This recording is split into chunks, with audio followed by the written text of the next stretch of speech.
Good morning, everyone. Brian Hoops here with Midwest Market Solutions. This is Market Insider TV. This is our opening commentary for Tuesday, July the 15th. Good morning, everyone. Look at our overnight markets. U.S. dollar virtually unchanged here this morning.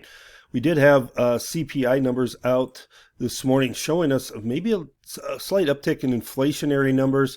CPI 0.3%. Expectations were 0.3.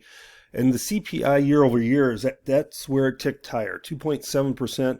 Expectations were 2.6. Tells us maybe we're not going to see any type of a yield cut in the near future. That CPI number slightly bearish, I thought, overall to the market.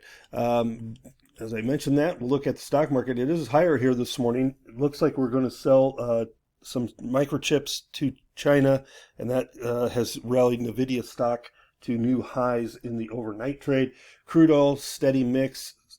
Natural gas a little bit softer here this morning. Stock market is a little firmer. And corn down 4 1/4, beans off 3/4 of a cent, and wheat's down 2 to 3 cents in our night session. So let's get into some of the news here. Some more of the news, more information. Check out our website, MidwestMarketSolutions.com, where you can sign up for our newsletters, text service, and all of our information there. Weather maps continue to cap rallies in the grain markets, I feel. Even with the technical reversal we saw in corn yesterday, the rallies are going to be sold. Nearly ideal growing conditions out in the 6 to 10 day and 8 to 14 day time frame. So we're almost through the end of July with these beneficial conditions, and we should see at least half the corn crop pollinate nationwide by this weekend, and we will pollinate under ideal conditions. NOPA crush report comes out today. Should be another strong crush number. This will be out at 11 o'clock. Average trade guess is 185.2 million bushels. That's up 5.5% from last year's crush of 175.6 million bushels. We expect to see oil stocks at 21-year lows this morning.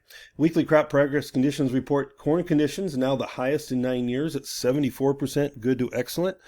That is what's weighing on the corn market overnight, as well as these good conditions that are in the forecast. Last year we were 68% good to excellent, so much higher than last year. Soybeans also highest level in 9 years. It's 70% good to excellent. That's well above last year's numbers as well. So corn and soybean crops, now we're into the mid-season here. We're not only off to a great start, but we're enjoying a great summer as far as yield and condition possibilities. Spring wheat, we're improved 4% to 50% good to excellent. That was a little bit of a surprise to the trade. Didn't expect to see that much of an improvement, and we're still well behind last year's numbers, though. Well, winter wheat harvest is now 63% complete. Notice we are very close to the average of 64%. So one time we were certainly behind.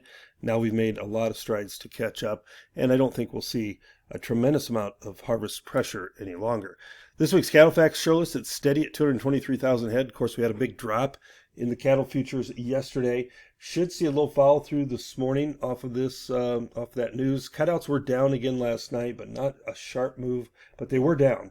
And that hurts packer margins. They're now in the red after being in the black just a week ago. So we look for cash trade to be steady to lower off of that, off of the negative packer margins, as they don't want to pay up for the kills this week. Feedlots will hold out, so we'll probably see a late season or late week cash trade developing. Reminder, NOPA crush out at 11 today. If you have any questions, reach out to us. We'd be glad to talk markets with you, strategies, get you signed up for some newsletters. Have a great day. Good luck and good trading.